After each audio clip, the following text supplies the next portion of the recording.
Hi అండి, welcome to my channel. నేను ఈరోజు చేసే రెసిపీ ఏంటంటే గుత్తి వంకాయ కొబ్బరి మసాలా అయితే చేస్తున్నానండి. దానికి కావాల్సినవి చూపిస్తాను. కొబ్బరి ముక్కలు, వంకాయలండి, నీళ్ళలో వేసి నానబెట్టాను. ఇప్పుడు కట్ చేస్తాను ఇవి. దానికి కావాల్సిన మసాలా అండి,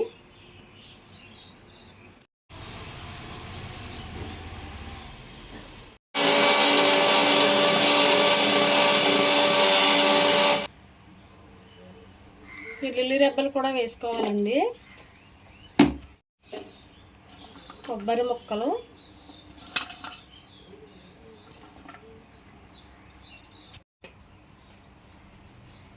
మనం కూరకి కారం ఎంత సరిపోతే అంత కారం వేసుకోవాలండి.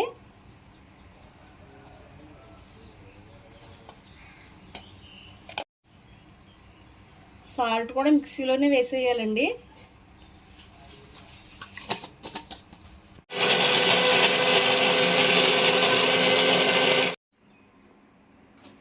ఇలా పేస్ట్లా చేసుకోవాలండి.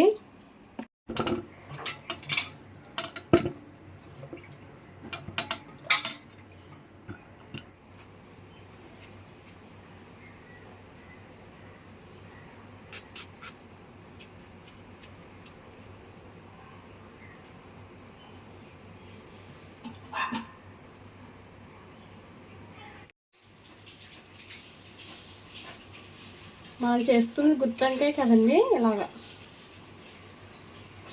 పోసుకోవాలండి. ముచ్చుకులు అయితే మొత్తం తీసేయకూడదండి, కొంచెం తీసాను నేను. ఇలా ఉంచుకుంటే బాగుంటుంది.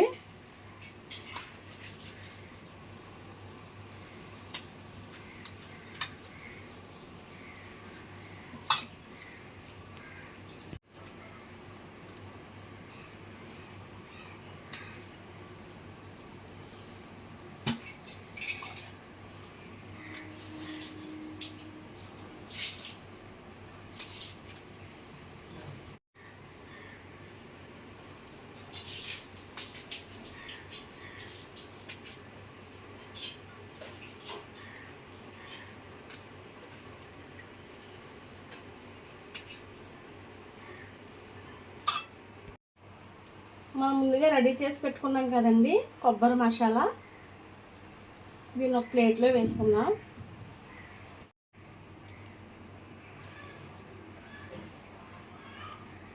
ముందుగా మనం వంకాయలు కోసి పెట్టుకున్నాం కదండి, ఈ మసాలా ముద్ద అంతా ఈ వంకాయల్లోకి ఇలా పెట్టుకోవాలండి.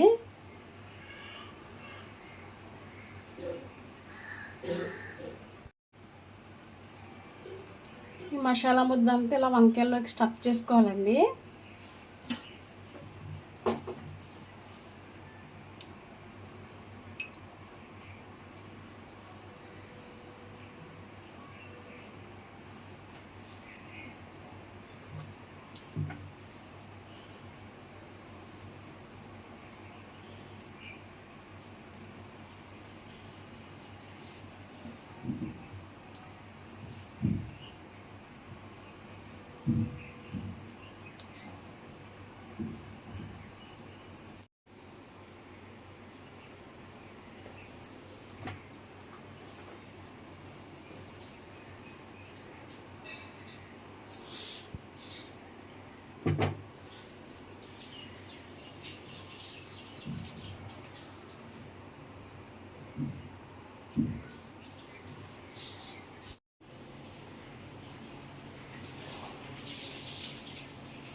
మసాలా అయితే ఇలాగా వంకాయల్లోకి స్టఫింగ్ చేస్తానండి, ఇంకా ఎక్స్ట్రా కూడా ఉంది.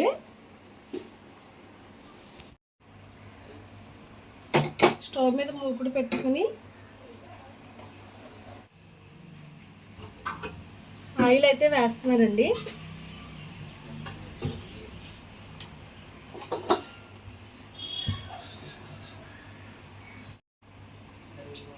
నూనె కాగిపోయిందండి, వంకాయలు అయితే వేస్తున్నాను. ముందుగా మనం వంకాయలు అన్నిటిని ఫ్రై చేసేసుకుని అప్పుడు అయ్యో దాంట్లో తీసుకుని గ్రేవీ అయితే వేసుకోవాలండి.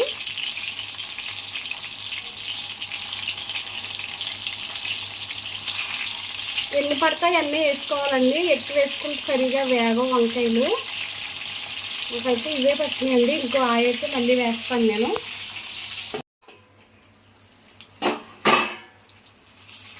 చూసారా, ఇలా మగ్గించాలండి వంకాయలు.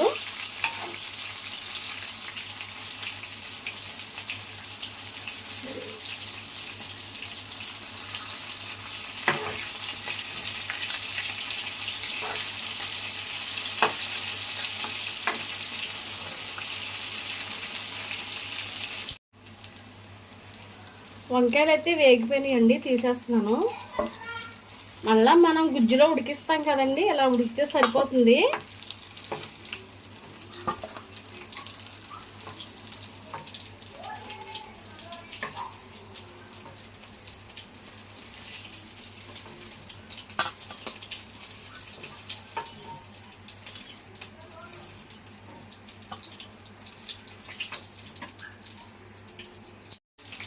ఇచ్చేసిన వంకాయలు ఇంకో వాయి అయితే వేసేస్తున్నానండి. ఇవి కూడా వేసేసి అప్పుడు మనం ఇందాక మిగిలిపోయిన గుజ్జు అయితే ఇందులో వేస్తానండి.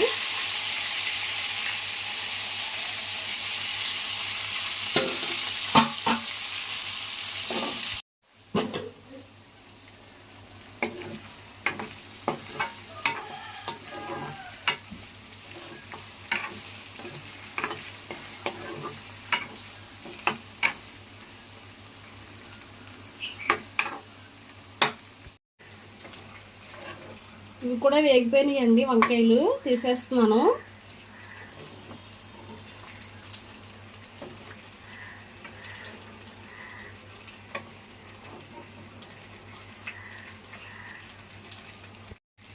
ఆవాలండి, కొంచెం కరివేపాకు, పచ్చిమిరపకాయలు,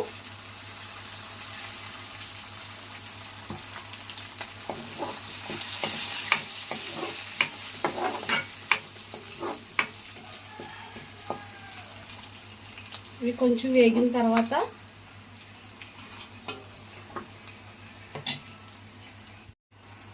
తాలింపు పెట్టి వేగిపోయిందండి. మనం వంకాయల్లో స్టఫింగ్ చేసుకోగా మిగిలిన పేస్ట్ ఉంటుంది కదా, అది కూడా ఇందులో వేసేసుకుని బాగా వేపుకోవాలండి పచ్చివాసన పోయే వరకు.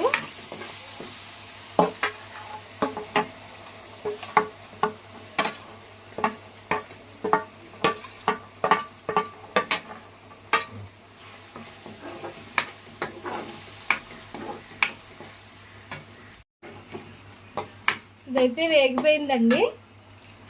మిక్సీకి చాలా మసాలా ఉండిపోద్ది కదా, అది కూడా ఇందులో వాటర్ వేసి వేసేస్తున్నాను.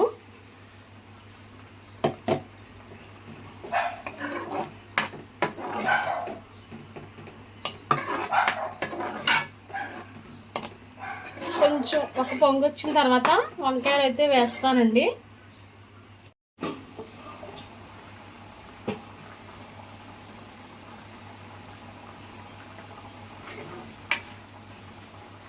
మనం ముందుగా వేపి పెట్టుకున్నాం కదండి వంకాయలు, ఇప్పుడు ఇవి ఇందులో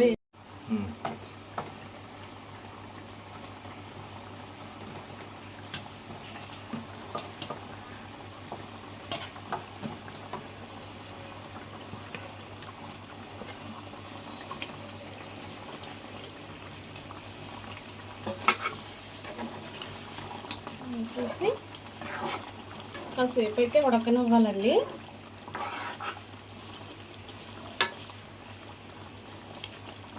చింతపండు అండి, చూసారా చాలా తక్కువ అనమాట.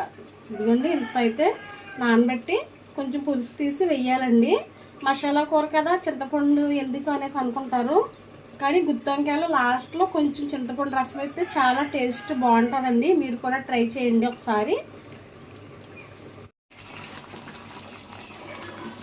చూసారా ఎంత బాగా ఉడుకుతుందో, కర్రీ అయితే చాలా బాగుంటుందండి. ఒకసారి మీరు కూడా ట్రై చేయండి.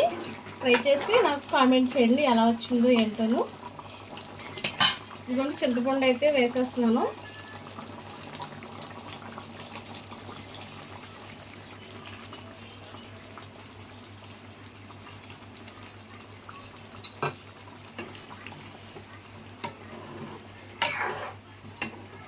ఈ కూరలో పల్లీలు కానీ నువ్వులు కానీ జీడిపప్పు కానీ ఏమీ వాడలేదండి. మసాలా, కొబ్బరి అంతే, ఇవే వాడానండి. వెల్లుల్లిపాయలు. టేస్ట్ మాత్రం చాలా బాగుంటుందండి.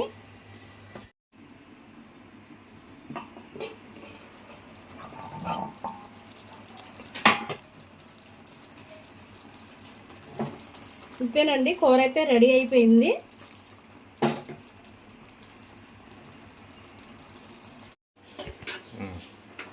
వీడియోలు చూస్తున్నారు కానండి ఎవరు లైక్ చేయట్లేదండి. ప్లీజ్ లైక్ చేయండి, నా ఛానల్ కూడా సబ్స్క్రైబ్ చేయండి, నన్ను కూడా సపోర్ట్ చేయండి ఫ్రెండ్స్. ఇంతేనండి, గుత్తొంకాయ కొబ్బరి కారం అయితే రెడీ అయిపోయిందండి. టేస్ట్ అయితే చాలా బాగుంటుంది ఫ్రెండ్స్. మీరు కూడా ట్రై చేయండి. ట్రై చేసి నాకు కామెంట్ చేయండి. నా వీడియోకి నచ్చినట్లయితే లైక్ చేయండి, షేర్ చేయండి, సబ్స్క్రైబ్ చేయండి. Thank you for watching.